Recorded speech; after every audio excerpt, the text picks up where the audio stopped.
Have you ever wondered why certain patterns in your life keep repeating, despite your best efforts to change them? This question might seem a bit puzzling, but the answer could lie within us, in a place we may not often explore: our inner child. Our inner child, you see, is that part of us that embodies our childhood experiences, emotions, and memories. It's a vital part of who we are, a fragment of our being that holds our joys, our sorrows, our fears, and our dreams from when we were young. It's our purest form of self, untouched by the cynicism or weariness that can come with age. This inner child can be a powerful influence on our adult lives. The experiences we had and the emotions we felt as children shape the way we interact with the world today. They can affect our relationships, our careers, our health, and our overall well-being. But here's the thing: our inner child can also bear the scars of past traumas or negative experiences. These can create recurring patterns in our lives that we struggle to break free from.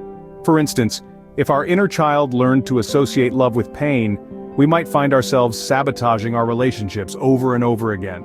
Or if our inner child was constantly criticized, we might have a hard time believing in our own worth and abilities.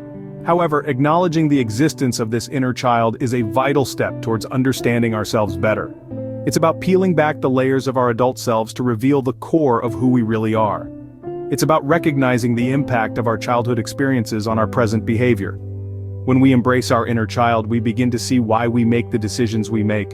We start to understand why we react the way we do in certain situations. We gain insights into our fears, our desires, our joys, and our sorrows.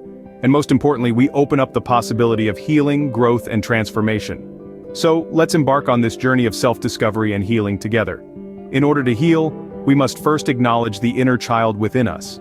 How can we identify the signs of a wounded inner child? That's the question we're unraveling today. Picture yourself in a room with a small child. This child is a younger version of you, the one who experienced the world with wonder, curiosity, and innocence. But what if this child carries deep-seated wounds, wounds that are unseen but felt, wounds that have been carried forward into your adult life? The signs of a wounded inner child are often subtle, yet pervasive. They weave themselves into the fabric of our daily interactions and influence our decisions, often without our conscious awareness.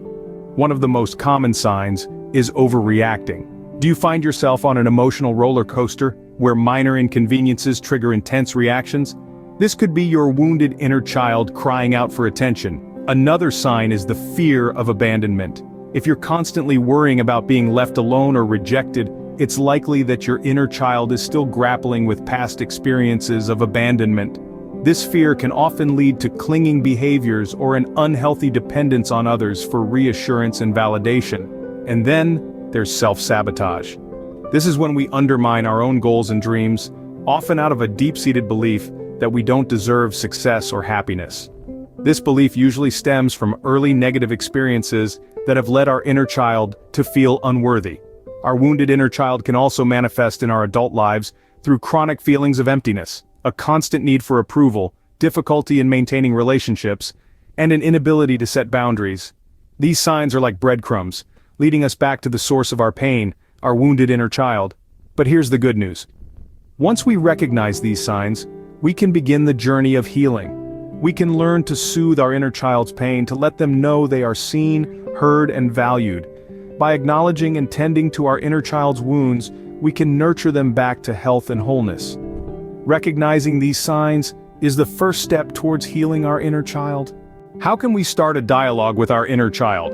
This question is pivotal to our journey towards healing and wholeness. The answer lies in the tools we choose to employ, and the patience and compassion we bring to the process.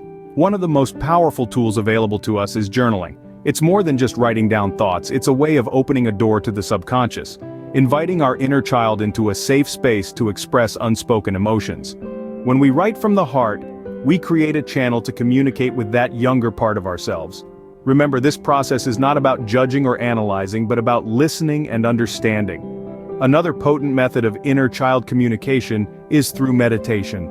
By quieting the mind and focusing on the breath, we can create a serene environment for our inner child to emerge. In this space of tranquility, we can invite our inner child to share their feelings, fears, and desires. It's essential to approach this process with an open heart and mind, ready to receive whatever surfaces without judgment. Visualization, too, is an effective way to connect with our inner child. By imagining ourselves as children, we can revisit past experiences with the wisdom of our present selves. This method allows us to see our past through a new lens, providing a fresh perspective and understanding. It's like watching a movie of our own life, but with the power to pause, rewind, and even rewrite parts of the script. While these methods are invaluable, they are not quick fixes. Communicating with our inner child requires patience and compassion. It's akin to building a bridge between our present self and our past self. It takes time and dedication, but the rewards are immeasurable. Remember, the journey to healing is not a race. It's a process, a journey of self-discovery and self-love. It's about creating a nurturing environment where our inner child can thrive. The key to healing is establishing a nurturing relationship with your inner child. And that, dear listeners, begins with opening a line of communication, with patience, compassion, and love. What are the steps to heal our inner child? Just like a physical wound, healing the inner child starts with recognizing the pain and committing to the healing process. This journey, while personal, can be distilled into 3 clear, manageable steps: self-love, forgiveness, and self-care. Let's start with self-love. This is the cornerstone of healing. It's about accepting who we are, our past, and the experiences that have shaped us. Self-love isn't about ignoring our faults, rather, it's about acknowledging them and understanding that they make us who we are. It's about embracing our vulnerabilities and celebrating our strengths. And most importantly, it's about giving ourselves the compassion and kindness we often extend to others. Next, we move on to forgiveness. This can be one of the most challenging steps, but it's also one of the most liberating. Forgiveness here doesn't mean forgetting or condoning hurtful actions. Instead, it's about releasing the anger, resentment, and pain that keeps us tethered to the past. By forgiving, we are not saying that what happened was okay, but we are saying that we are ready to let go and move forward. Lastly, we have self-care. This is the active practice of taking care of our physical, emotional, and mental well-being. It's about setting boundaries, ensuring we get enough rest, nourishing our bodies with good food, and engaging in activities that bring us joy. Self-care is about making ourselves a priority. Each of these steps, self-love, forgiveness, and self-care, feeds into the other, creating a cycle of healing that leads us towards wholeness. It's important to remember that this journey isn't linear. It's a process, and it's okay to take it at your own pace. But why undertake this journey at all? Because healing our inner child allows us to let go of old limiting beliefs and embrace new empowering ones. It allows us to cultivate healthier relationships, not just with others, but more importantly, with ourselves. Healing your inner child can lead to a journey of self-discovery and wholeness. How can we maintain the health of our inner child once we have achieved healing? A question that leads us to the final stage of our journey, which is the continual maintenance of our inner child's health. The first way to maintain this wholeness is through practicing mindfulness. Mindfulness is like a gentle light that we shine on our thoughts, feelings, and experiences, accepting them without judgment. It's being aware of the present moment, allowing us to recognize when our inner child might be feeling scared or hurt.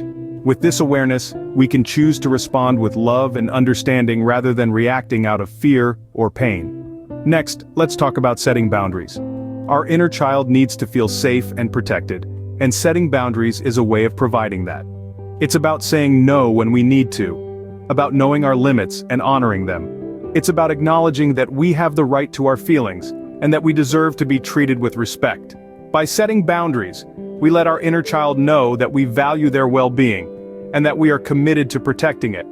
Last but not least, continual self-love is the cornerstone of maintaining inner child wholeness. Self-love is more than just self-care or self-compassion. It's about truly believing that you are worthy of love and care. It's about treating yourself with the same kindness and understanding that you would extend to a dear friend or a beloved child. When we practice self-love, we nurture our inner child, providing a safe space for them to grow and flourish.